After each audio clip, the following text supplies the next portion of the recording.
Welcome to the E-Show with Neil Ravin. Founded in 2013, the EHL has become the college placement leader on the East Coast. Sit back and learn more about the next step in your junior hockey career.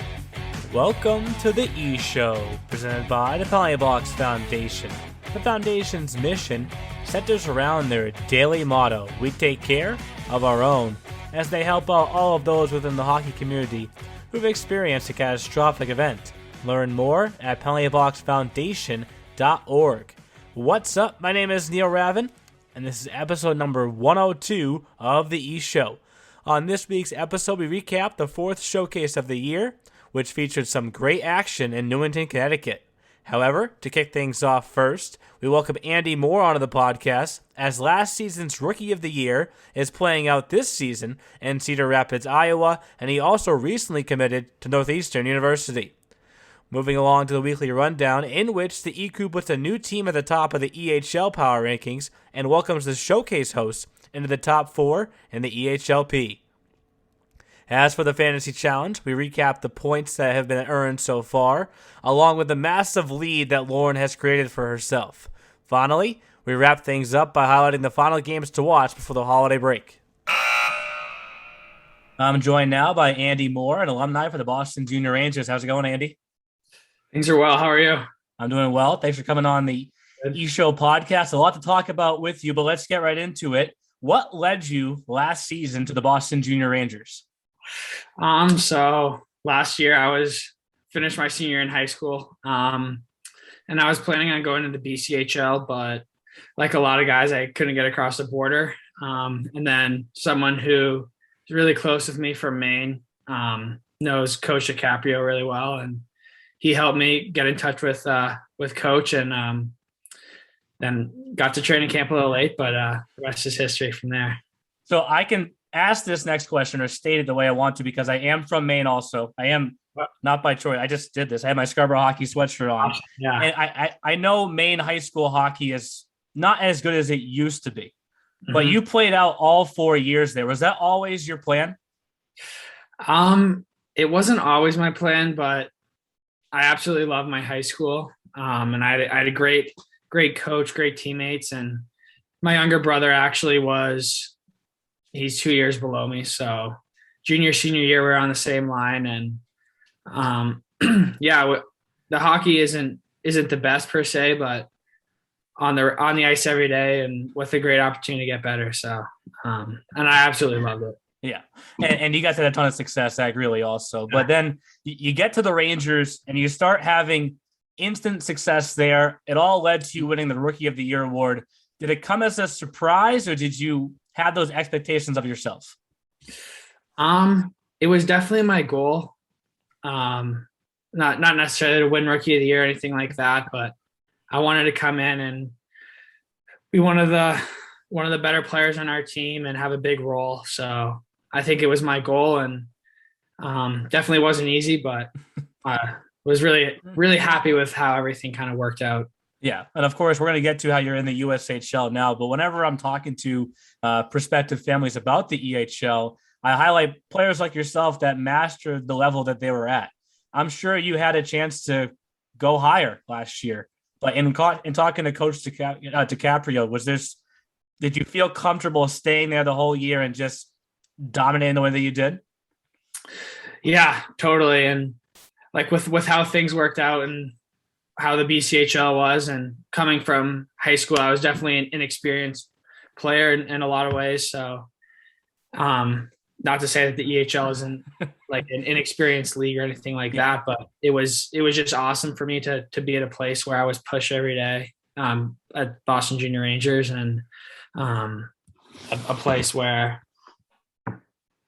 like I just felt like I was being supported by my coaches and teammates all the time. So And it really was kind of like your first taste of junior hockey in a tough year. How did you and your teammates deal with COVID and just the constantly changing regulations? Yeah, and it was definitely tough at some times, like especially when we had to sit out for COVID. But like Coach DiCaprio was good at keeping us calm. We were always for like rolling with the punches, and all the other teams were going through it, so we kind of it was kind of our mindset. Like if we handle this better than everyone else, then we'll have the edge in most games. And we did handle it well, like getting dressed in the cold rink every day and having to leave the rink early and not being able to work out and stuff certain days. So yeah, we handled it well. The year transpires, you really played in Massachusetts 98% of the year, but then you get a chance to go to the finals, which were in Pennsylvania. Did that finally, when you guys made it to the finals, did it kind of finally set in that you had accomplished something and all that getting dressed in the cold was worth it? Oh yeah. Yeah, it was all worth it. And like we definitely talked about that a lot while we were there. Like there was no way we were going to go through everything, all the setbacks and fall up short of the expectations. And it was definitely our team goal from day one to get the job done. So, and you speak of setbacks, you lose the first game of the Frozen Finals, but then still win the whole thing. What was the instant message like in your locker room after the game against the Lumberjacks?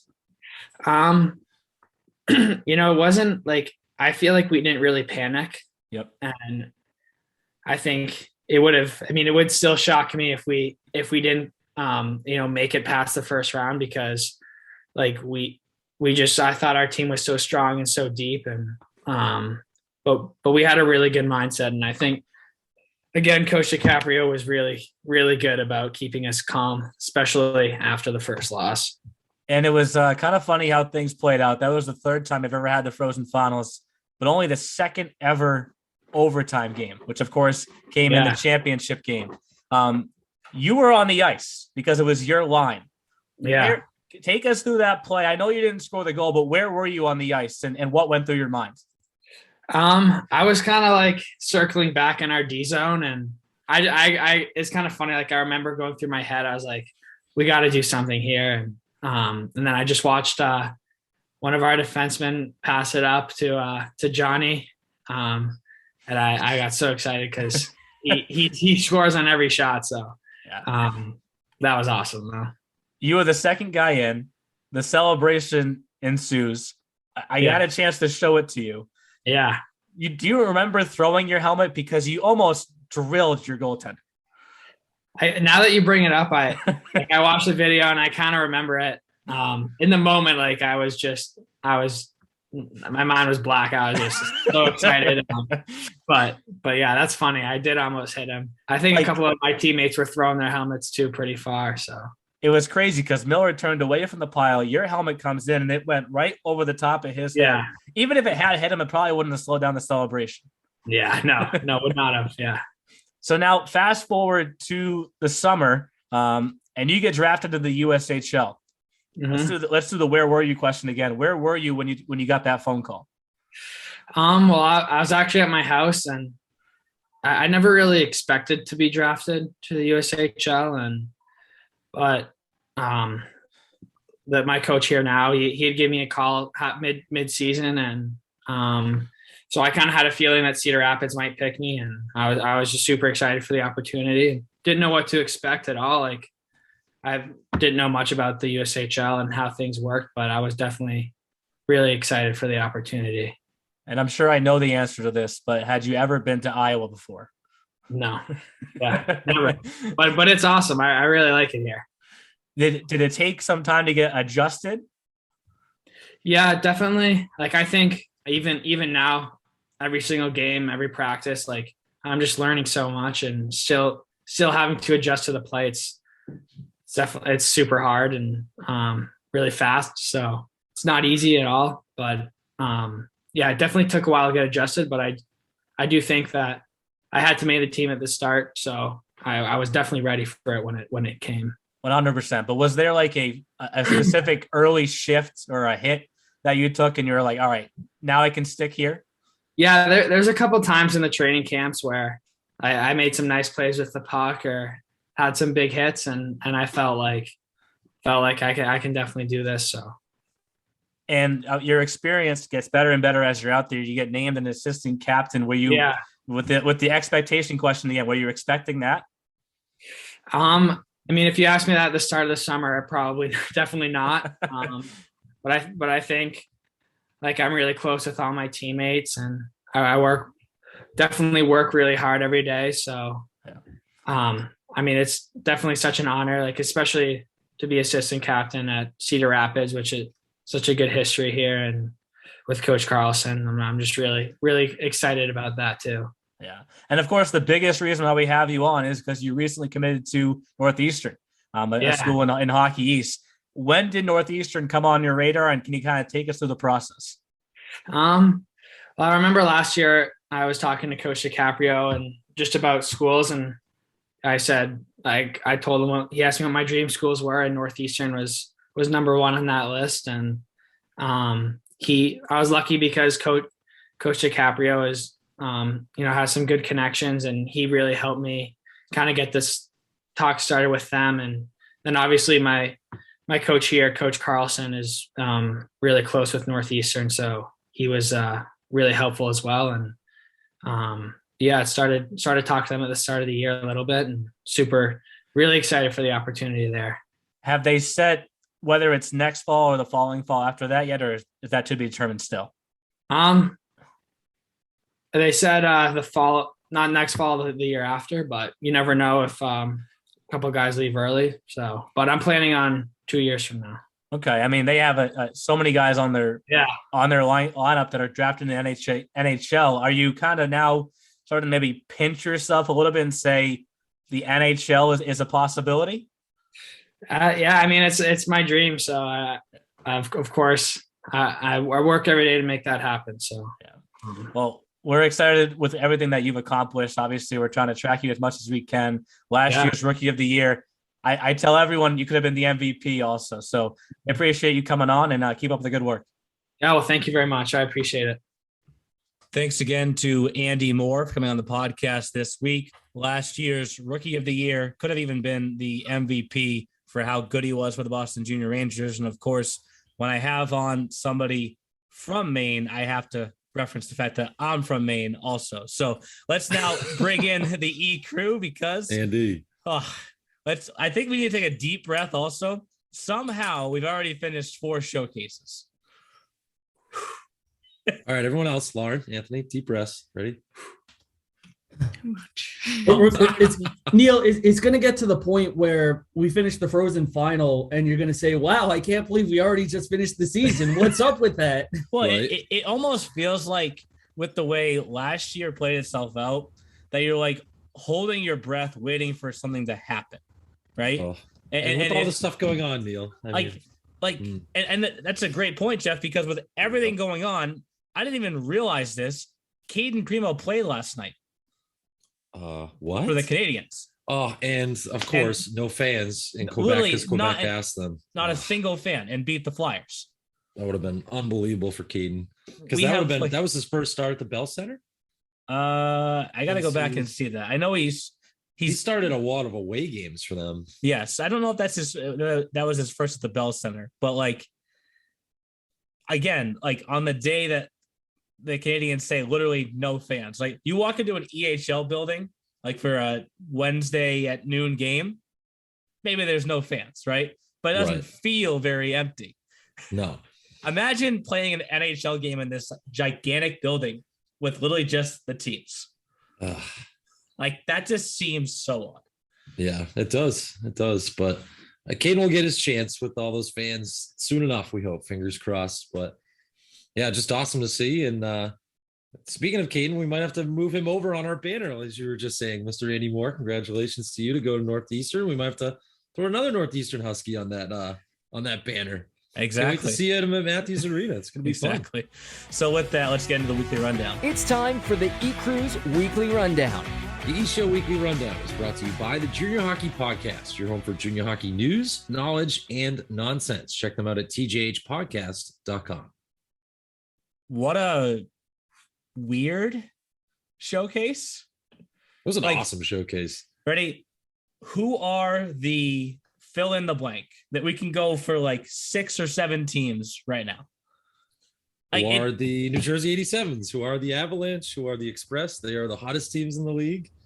We got a couple of teams going down. Who are the Chiefs? Who are the Spartans? Who are the Lumberjacks? That's right. Who are the Seahawks? Who are the Warriors? Who is this? The Wizards. Scoreless streak broken. 7 unanswered goals. Hang on. Lauren brought up a really good point. Neil, has any host team had a perfect showcase this season before the Chiefs with the EHL and That's Premier something we have to teams look both at. sweeping? No. I don't think 6-0. No. Well, maybe Walpole in October, actually. But I don't think it was 6 total games. Right. I think it was like 4 total games. I think it was 2-0 and 2-0. No, So I don't remember the Express. No, the everything. 87s beat the 87s EHL team I'm beat wrong. Walpole that showcase. and Everybody's been hating on me all season for backing the Chiefs and Well, Chiefs. they could be number 5. Like this is We're really diving into them. like, so when we did this last week, feels like a decade ago also. It was does. Walpole, Worcester, Avalanche, Rangers, Little Flyers. Those, like, you could take maybe All of even them? 3 of those teams out of the top 5. And Yeah. Lauren, I'll give you credit because at the end of the podcast, I cited how the Avalanche have a tough 5-game stretch. And you said, like, oh, if they're a good team, they should win those games. And they won all 5 games. You're Did welcome. that, like, it's pretty unanimous that they have to be number 1. If you go out and I got to count my days now because it was Friday, Saturday, off Sunday, Monday, and then Tuesday, Wednesday, Thursday. In a 7-day stretch, you go out and you beat Walpole, Worcester, the Little Flyers, Maryland, and the Lumberjacks. On top of the fact that you were already 17-3-3 going into that stretch, they are far and away the best team in the league right now. Number 1 Avalanche. Yep, I would say so. After that, I have no idea what to do. Nor do I. And I stressed that on my broadcast this week that Commissioner Neil Ravin has allowed us to have some fun with these voting. And I wish you didn't because it gives us a lot of stressful nights and stressful hours on the podcast. I don't know, Jeff. I kind of like that power. Like the South, what a week for them. Because you have the 87s who won both of their games to extend their winning streak to 7 games, longest active stretch in the league, matches the Avalanche. You have the Ducks who took 5 of 6 points with an overtime loss against Walpole, beat Valley, beat the Spartans. You have Maryland who took 5 of 6 points, beat the Spartans, beat Worcester, lost to the Avalanche in a shootout.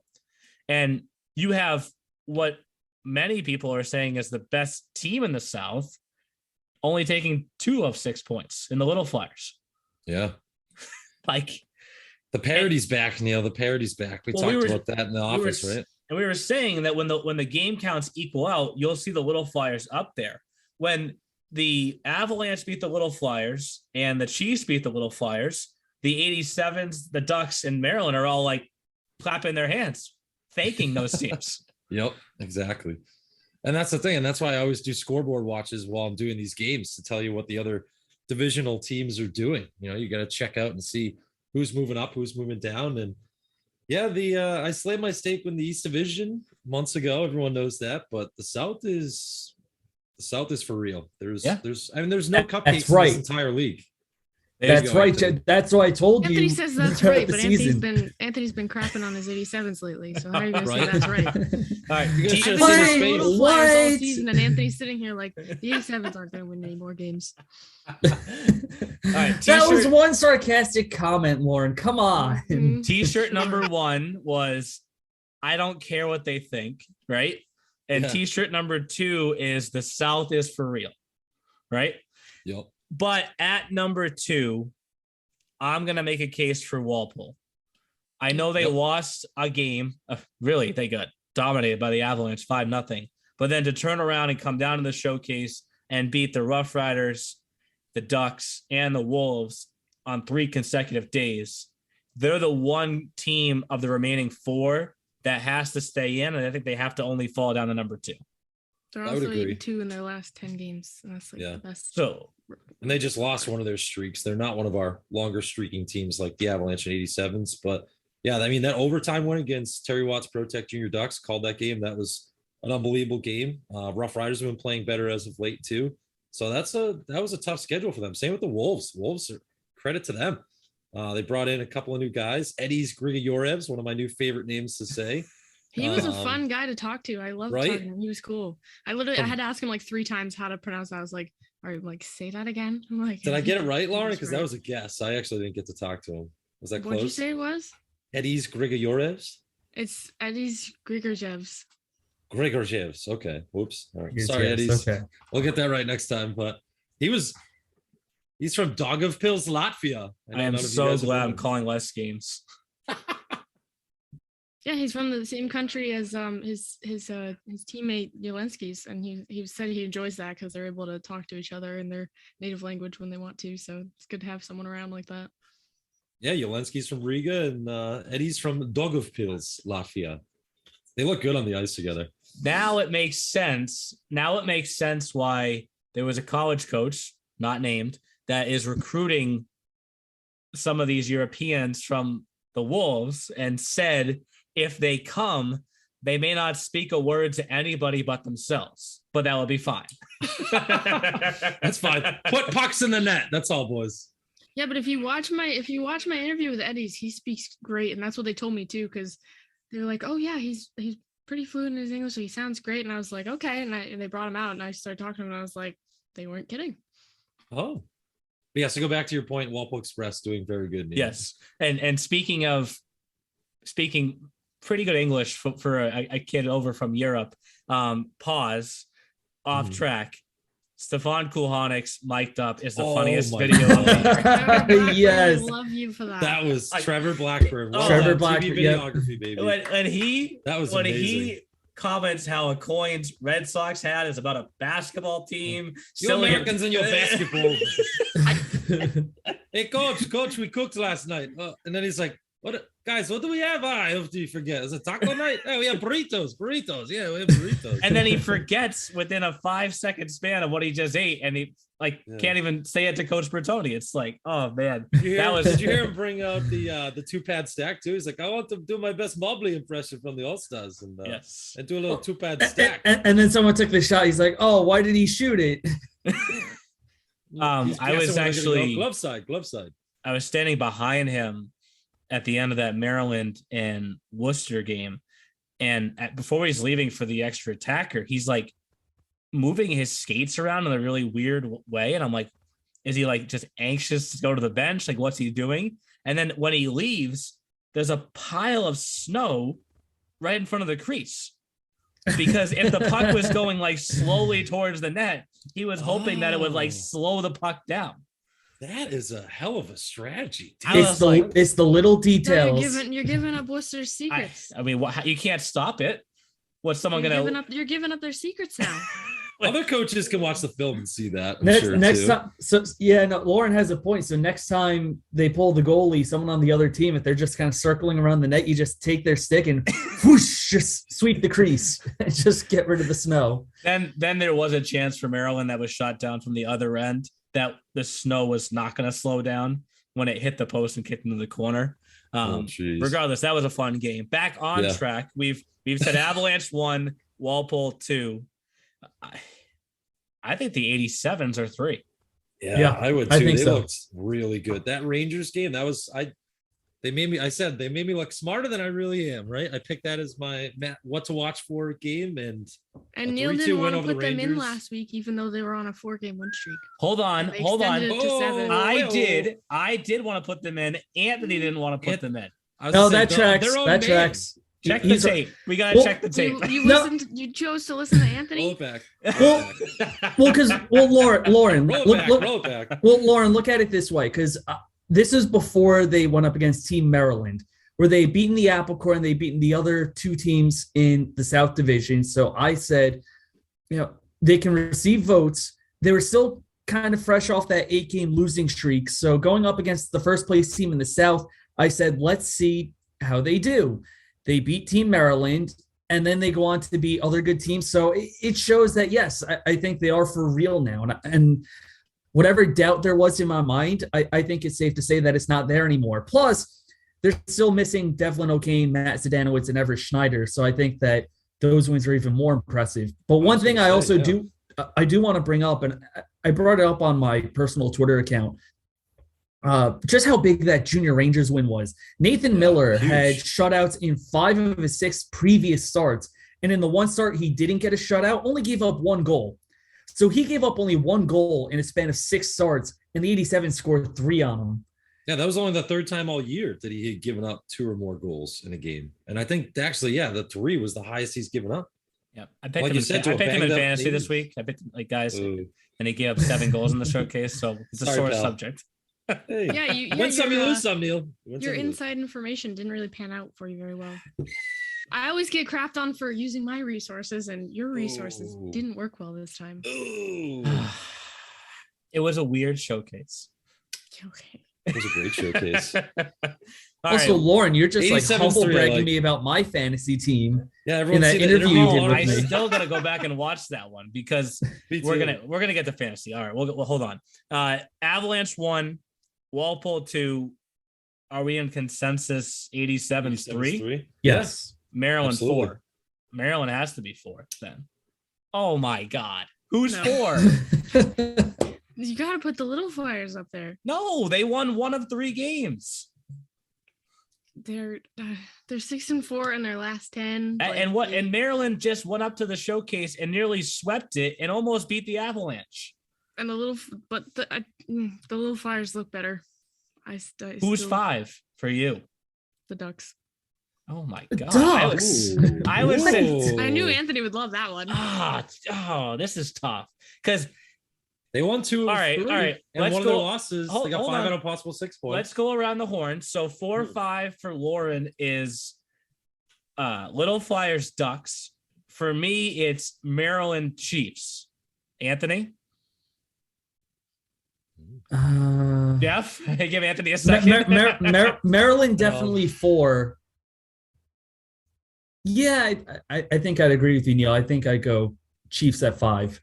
They just beat the Little Flyers. Like that to me was Yeah, but I'm all about sharing the Chiefs love, but I think the Ducks have been performing a little better sooner than them, and the Chiefs are definitely, as we like to say, on the come up, but I think this time the Ducks kind of have it a little bit ahead of them, especially based off of who they've played, and the Little Flyers, I think, definitely deserve to stay in. I think they still looked really good. I cannot wait for our Frozen Finals picks next week. All right, Oh, Jeff, man. who was your 4-5? I mean, I'm trying to rip through too. Just looking at the division, like we said, unfortunately, the Railers lost 2 or 3, so they're No, they out. lost. You got to think of it as 3 of 4 too, because they also had the Saturday loss to the Avalanche, right? Okay. So there, yeah, you lose that's 3 true. games, you're out of the top 5. The Rangers Right. lose 2 of their 3 of the showcase, they're out of the top 5. Right. So we're in agreement that I think we need to figure out who 4 and 5 is. The first question is, do the Little Flyers, I guess, stay? But it's Lauren's- not all about the showcase. It's about the past week. And there's more than just the showcase in the past week. And the Junior Ducks lost too against the 87s. But if you want to go over to the last week, Protect 7-3. They're on a heater. So Jeff, who's your 4-5? We've done everyone but you. This Maryland team is so strange. I love Josh Fusco. They got 19. They're the highest scoring team in the league. And The Wizards might be combination- coming for that after coming out with 7 goals. But they're 4-6 in the last 10, but they're 19-10 overall. And I did a couple other games. I want to get the Chiefs in there too, because I think they deserve it. We've been doing the whole, if you're hot lately, you got to come in and I could see Protect going in there too, because they look really good. So I could do Protect and Chiefs as 4-5. None of us said the same thing, did we? Nope. Or maybe Anthony and I kind of did. The last place team in the South over the first place team in the South. Ooh. Yeah, but I know, that's unfortunately, if why- you look at it though, Maryland's on a bit of a downtrend if you really look Yeah. at their recent games. So I don't know why they should get rewarded with being in the rankings. And even to add to that, their 5-0 win over the Spartans was really strange. There was a lot of pinball type goals. It wasn't a true 5-0 domination, kind of a lot of squeaky type goals that they got through. And I'm not saying that Maryland's bad. I'm not saying that at all. They're one of our teams that we just kind of keep saying, who are they? But it's a good point, Anthony. But they beat the Railers, and they also got a point against the Avalanche. Boom. So they took it beyond regulation. So Maryland should stay. Yeah, shoot. So just to give everyone, we're talking about 4 teams, right? We're talking, Maryland Pro Tech, Little Chiefs, Flyers, and Chiefs. Little right? Flyers. Yeah. So to Lauren's point, we do have to factor in more than just the showcase, right? Yeah. So since the last power rankings, the Ducks last week. Yes, the Ducks have 3 games, just the showcase, right? The win against the Warriors, the win against the Warriors, the overtime loss to the Express, the win against the Spartans. The Little Flyers are 2-2. They beat the Rough Riders on Friday. They lost to the Avalanche. They beat the Warriors. They lost to the Chiefs. Scroll up. Team Maryland is also 2-2. They lost to the 87s. They beat the Spartans. They lost to the Avalanche. Yes, it was a shootout. And they beat the Railers. The Chiefs have played 5 games since the last podcast. Sheesh. 4 of them.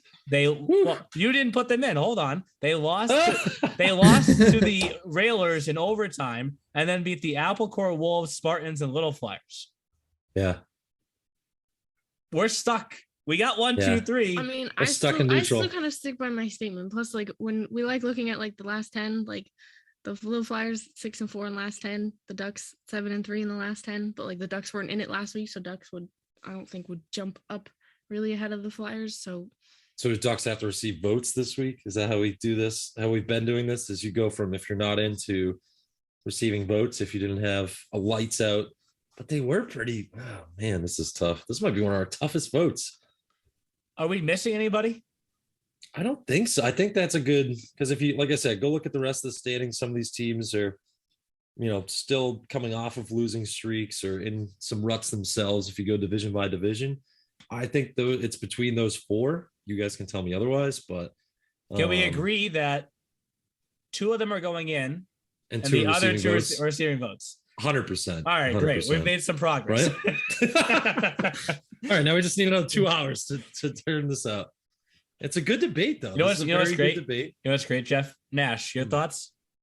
No. Sleepy. We got nothing sleepy, back Dad. there. I'm tired. I'm exhausted. I told Captain Cherko we were going to talk about the Chiefs' performance this week, too, and it was very impressive. He was talking to me about how they got some new guys in the lineup. They just got David Rankin, who Lauren just did an interview with. They've played 3 different goalies in their past like 4 or 5 games and all won. Yeah. McCallum didn't even play yesterday either. He got the full day off. He got to sit. They had Adam Yost, who looks really good since coming over from the Wizards. And they got some depth too. Their third line was their best line, I think, of the week. That McDevitt Barrett line was really good. Zion Guo was really good. And everyone we'll touch on this again in fantasy, but Justin Harshaw? everyone was looking at me funny when I picked him, and he just was popping off. don't want to talk about fantasy yet. Was anyone really doing that, Lauren? Back to, we need to figure out who the 2 that are in and who the 2 that are out. I know, I'm stalling, but just giving more information to try to prop these teams up and see who the heck goes in and who doesn't. But to recap what we all want, I want Maryland Chiefs. Maryland Chiefs.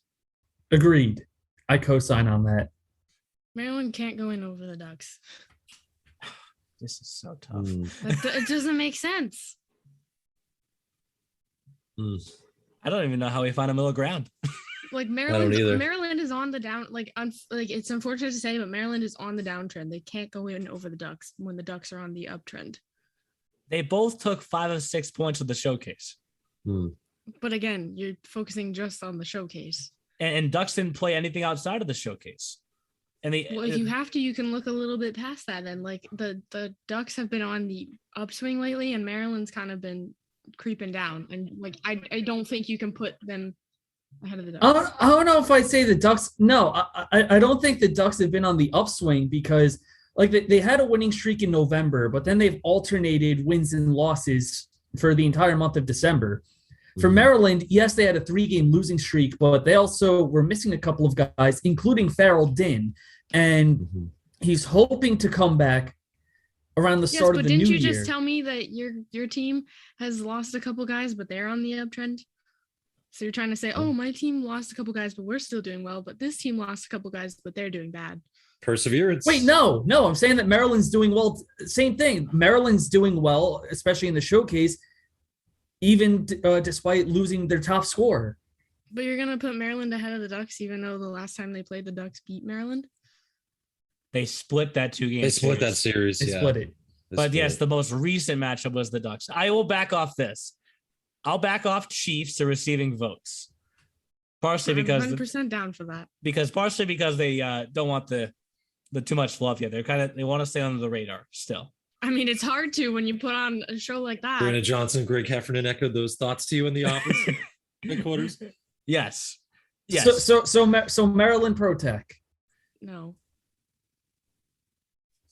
I would Maryland. If I'm gonna back I'm off still Chiefs, holding out for the Ducks. if I'm gonna back off Chiefs, I'm gonna go with Flyers. Anthony now and say Maryland Pro Tech. Yeah, Maryland Pro Tech, I think, could be. That might be our winner. I completely disagree. Boy, I thought you no, didn't have looks, Chiefs in looks the like we top got a five. 3-1 vote I here. don't. Little She Flyers, doesn't Little want. Flyers. She doesn't want Maryland. She wants Little Flyers. Little Flyers. Shoot. It doesn't Well, make sense. Unfortunately, Maryland Christmas should card, not buddy. be in here. It does not make sense.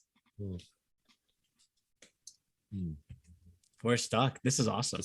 But I will. I guess I have to say this, Jeff. It's Do juicy you info. do you agree with Anthony and I? I'm sorry to put you on the spot like Come on. this, but if you do, It's it okay. becomes It's all right. 3-1. I know. Come on, It's Jeff. either- I believe in you. It's either you pick Maryland Ducks or Little Flyers Ducks. Maryland Ducks, Little Flyers Ducks. It doesn't make sense. I don't understand how you guys are arguing that.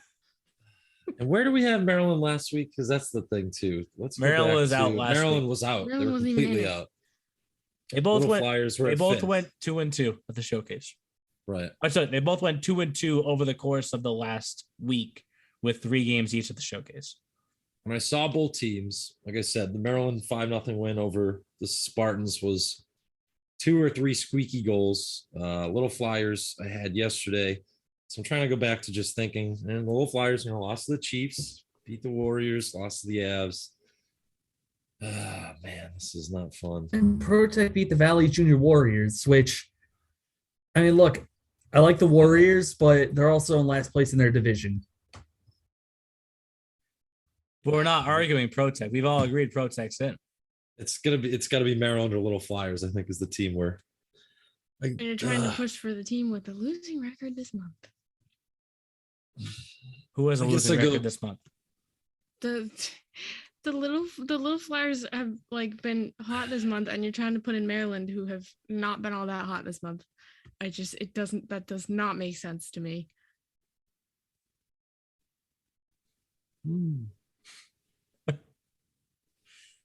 So what if we did Ducks 4? What if we just do a four team? We do a premier power. No, rankings. we So can't do do 4 that. teams. No. We do 3 teams receive votes. All done. What if we did Ducks 4 and Little Flyers 5? And then Maryland Chiefs, and Chiefs. receive votes. I still don't understand the Maryland argument, but as long as the Flyers and Ducks are in, sure.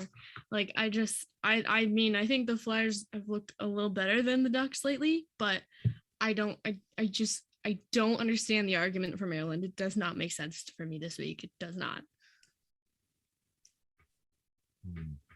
Jeff, you're so torn. Keeping the I first am. place team out. It's like suffering from success. I see all the I see all the sides. The 3-game losing streak. Like we always say, what have you done for me lately? Go back to December 3rd with the Little Fly or with Team Maryland. Lost to the Ducks, lost to the Little Flyers, lost to the 87s, beat Spartans, lose to Avs, beat Railers.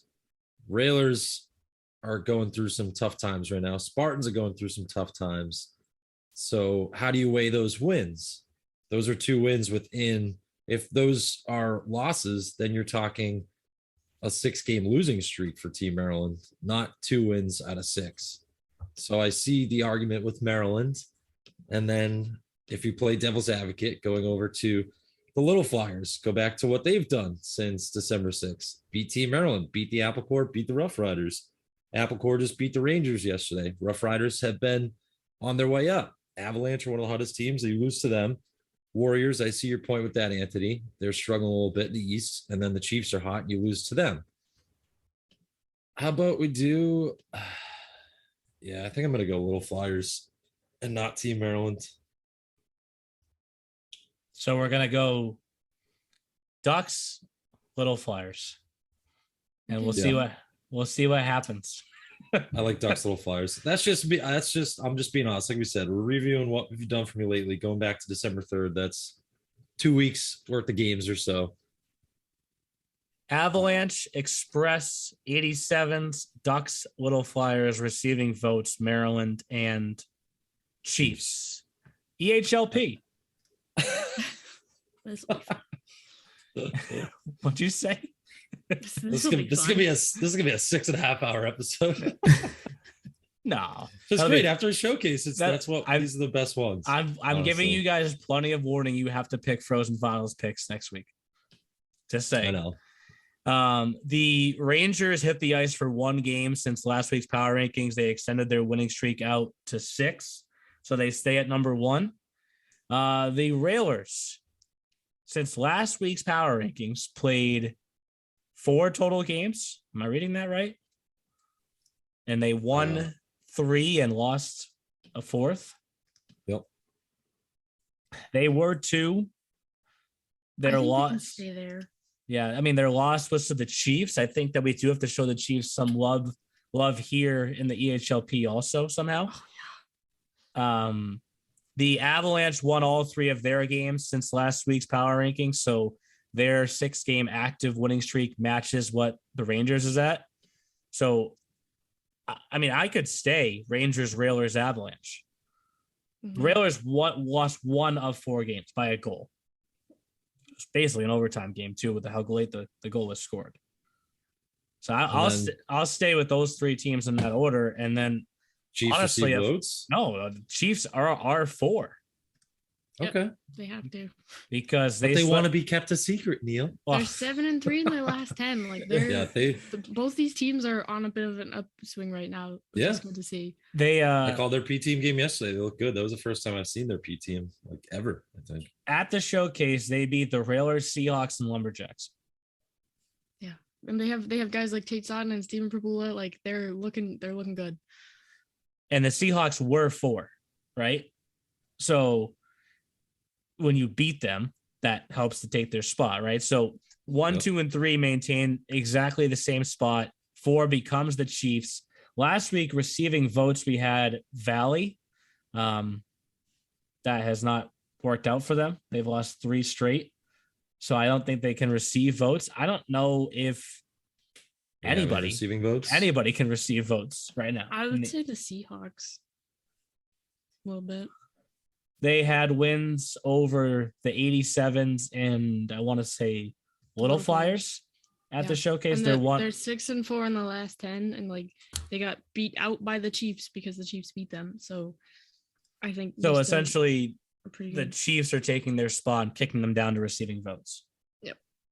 Okay, I'm good with that. I'm fine with that. Fantasy. All right, let's go to it. It's time for the eCrew Fantasy Challenge. And the eCrew Fantasy Challenge is presented by BioSteel, the sports drink of the EHL. Use the promo code ESHOW, that's ESHOW, for 25% off when you check out at biosteel.com. My week started so well.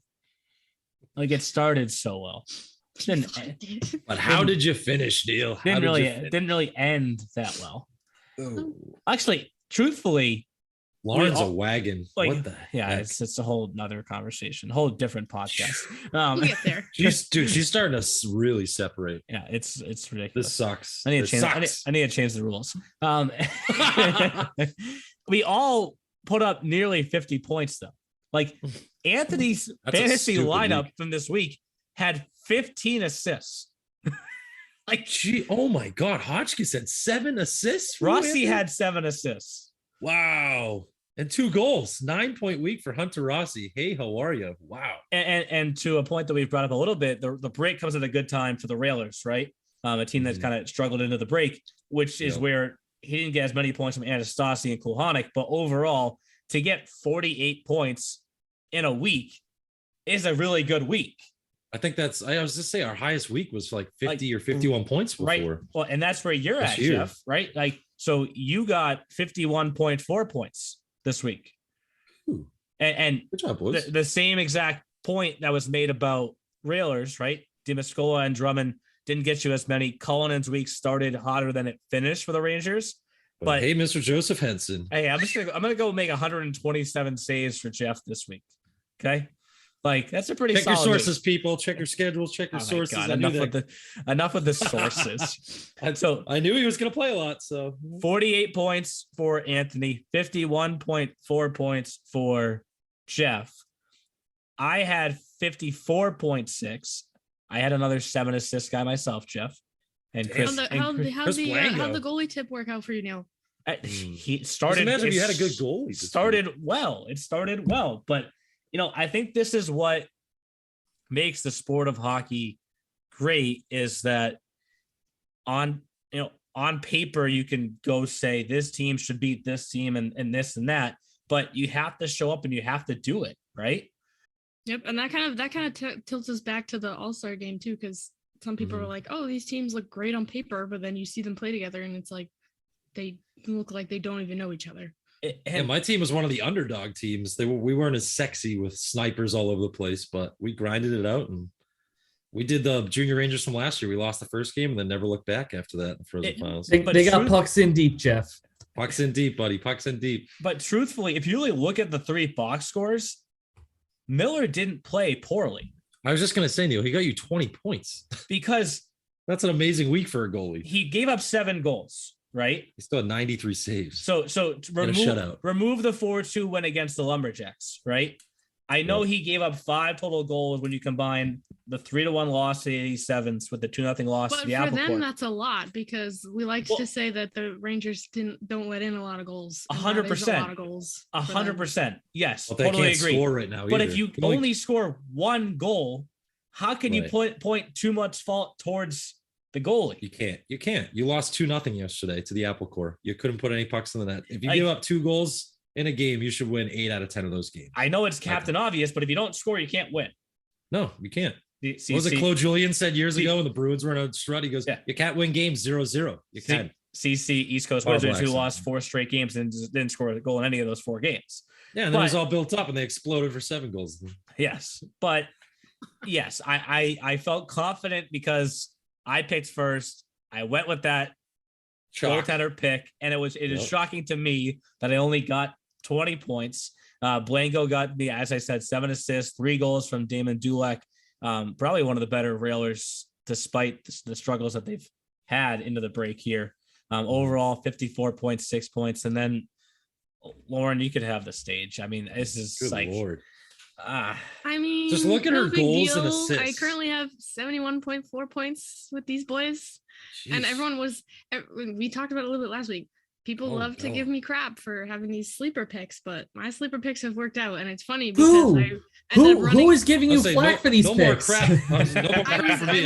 It was hilarious because I ran into Mr. Harshaw. He actually was in town this week to watch his son, and it was hysterical because he was like, you must be able to just see the future or something. Like, you keep picking these people that like nobody would really consider, and then they just kind of start flying off and you get all these points. And I'm like, I don't know what to tell you. Like, I saw good things out of Harshaw at the All-Star game, and I was like, it might be time to give him a look. He's kind of on a bit of a personal uptrend, and he got so far 4 goals, 2 assists. He was looking really good this week. He was busting his butt out there. The whole Chiefs team was, and I think I'm the only one that didn't pick a Rail this week, and I guess that kind of worked in my favor, which, I mean, the Railers have been good, but not to make a pun, but they've been kind of going off the rails a little bit this week. Like, they've just been struggling to kind of figure things out, even against some teams that like most people would think that they should beat pretty easily. They just like kind of lost the plot, I guess, and have been on a bit of a downturn, which is unfortunate for them. But I apparently have been picking well this week. Lauren, you're like you're like one of those Instagram influencers who's always like, shout out to my haters. And it's like, who are your haters? All of you people. You guys love to tell me that I like. When did we ever say pick You're the really rookie random. of the year, in my opinion. I'm not hating on anyone.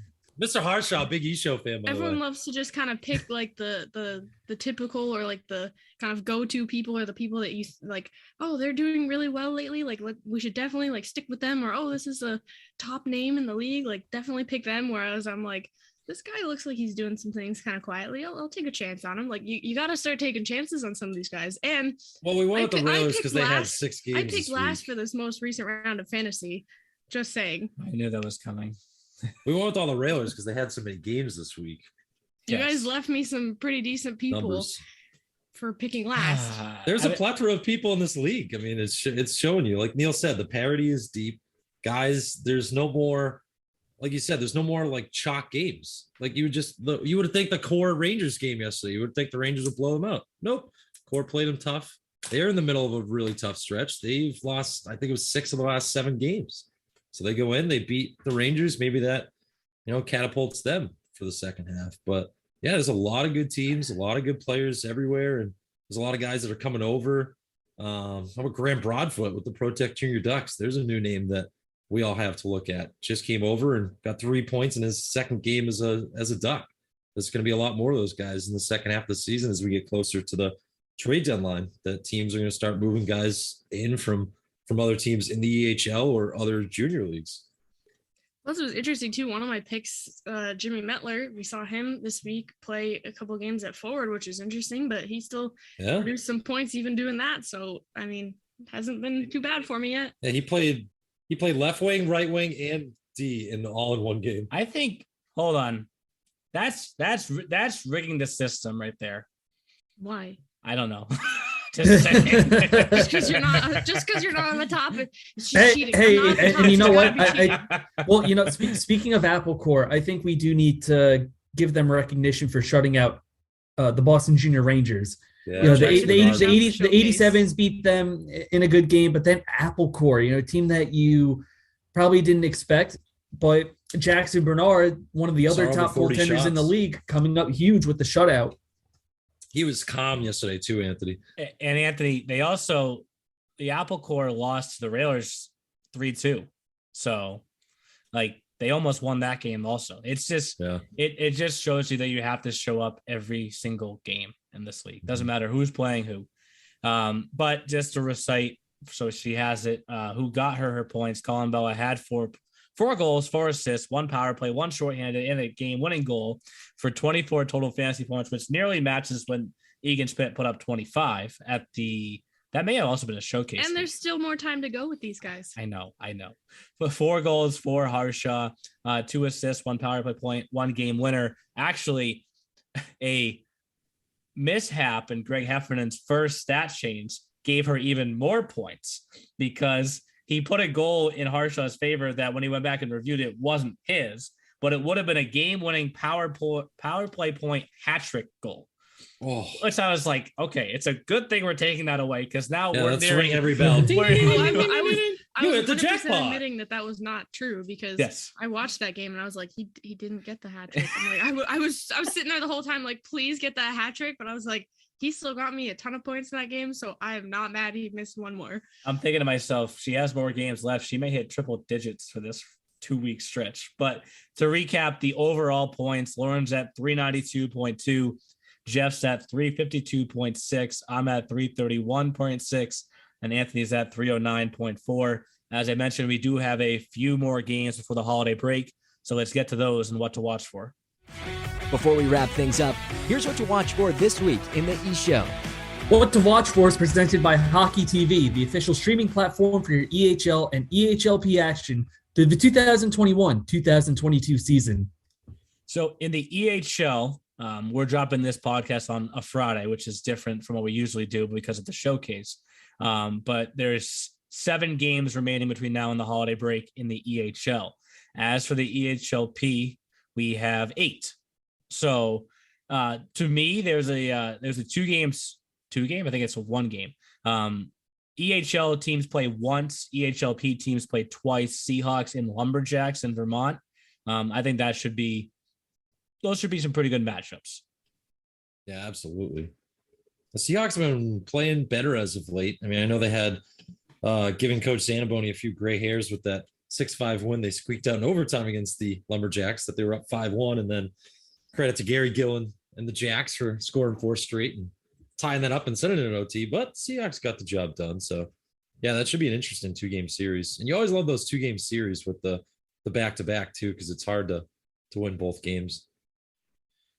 What other games are you guys watching? I'm excited to see how the Chiefs finish out. I forget what day it is, but they have one more game before the break. And with all these new faces they've gotten and the recent kind of uptrend they've been on lately, I'm excited to see if they can continue that right before the break and see how that goes. So ready for this? They play Walpole on Monday. Oh, that's if they win that game, Lauren, I'm gonna push harder for them to be in the top 5 next week. I'll believe it when I see it. Okay. Okay. Oh, and the Seahawks Lumberjacks is just 1 game? I thought that was 2. It's 1 game EHL, 2 games EHLP. Oh, 2-game EHLP. That's what it is. All Yeah. these schedules are blending in my brain after this week. Anthony, are you circling 87s versus Pro Tech? I want to say Tuesday, right? He sends Apple Core. Apple Core. Well, Well, Apple Core. I need winter break. That's a good one. I'm letting myself. That's a very good that- one, though. Off their Rangers win and the 87s beat the Rangers, so now they will battle it out. Naturally, I'll be focusing on that game because I'll be calling it. But another game that I want to focus on would be the Connecticut Rough Riders versus the Pro Tech Junior Ducks. And one reason I also want to bring that up, in the showcase, Colin Bella became the all-time leading scorer for the Connecticut Rough Riders with his 56th career goal. He passed his older brother, Andrew. I believe he also goes by AJ, who currently plays for Manhattanville. When I tweeted out the video, he actually responded to it and said, it was bound to happen, but at least it stays in the family. So I thought that was pretty funny.